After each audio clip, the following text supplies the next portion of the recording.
মাননীয় মন্ত্রী যদি অন্তত সার কারখানায় গ্যাসটা দেয় তাহলে আমি আমার এলাকার মানুষের কাছে একটু মুখ দেখাইতে পারি মাননীয় স্পিকার। রুবিন ফরহাকে একটা সুখবর দিতে চাই, আমরা 1 তারিখ থেকে ফার্টিলাইজার ফ্যাক্টরিতে গ্যাস দেওয়ার সিদ্ধান্ত নিয়েছি।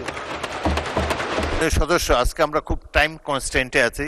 মাননীয় স্পিকার, আপনি মন্ত্রী তো বলেছেন যে উনি চেষ্টা করবেন আরো গ্যাসের রিজার্ভ আরো বাড়াবেন, এবং যদি আরো বাড়ে তাহলে সফল হলেই আপনার ওখানে। মাননীয় স্পিকার, একটা কথা তাহলে একটু মন্ত্রী মহোদয়কে আমি স্মরণ করিয়ে দেই।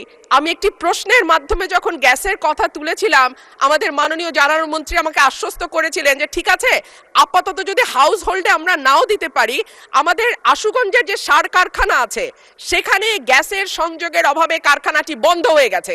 মাননীয় স্পিকার, মাননীয় মন্ত্রী যদি অন্তত সার কারখানায় গ্যাসটা দেয় তাহলে আমি আমার এলাকার মানুষের কাছে একটু মুখ দেখাইতে পারি মাননীয় স্পিকার। ধন্যবাদ। মাননীয় মন্ত্রী, সার কারখানায় দিবেন কিনা? মাননীয় সংসদ সদস্য রুবিন ফরহাকে একটা সুখবর দিতে চাই যে 1 তারিখ থেকে আমরা, যদিও বিদ্যুতের উৎপাদন আমাদের ক্ষতিগ্রস্ত হবে, তারপরে দেশের কৃষির কথা চিন্তা করে আমরা 1 তারিখ থেকে ফার্টিলাইজার ফ্যাক্টরিতে গ্যাস দেওয়ার সিদ্ধান্ত নিয়েছি।